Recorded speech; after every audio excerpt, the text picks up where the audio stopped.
করি। Hello everyone, আশা করছি সবাই ভালো আছেন। মাঠের চূড়ান্ত পরীক্ষা শেষে তারপরে ধাপ হচ্ছে ভাইবা পরীক্ষা। ভাইবা পরীক্ষা যদি আপনি ভালো ফলাফল অর্জন করতে না পারেন তাহলে আপনার চাকরি কখনোই হবে না।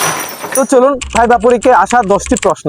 আপনাকে সর্বপ্রথম জিজ্ঞেস করা হবে আপনার নাম কি, আপনার বাবার পেশা কি এবং আপনার পরিবারের সদস্য সংখ্যা কতজন, আপনার এইচএসসি মার্ক কত এবং কত সালে পাস করেছেন, আর আমরা আপনাকে কেন চাকরি দিব, টিম ওয়ার্ক বলতে কি বুঝেন, আপনি কোনো রাজনৈতিক দলের সাথে সম্পৃক্ত কিনা এবং আপনি যে বাহিনীতে চাকরি নেবেন সেই বাহিনীর প্রধানের নাম অথবা প্রধানমন্ত্রীর নাম অথবা স্বরাষ্ট্রমন্ত্রীর নাম কি জিজ্ঞেস করতে পারে।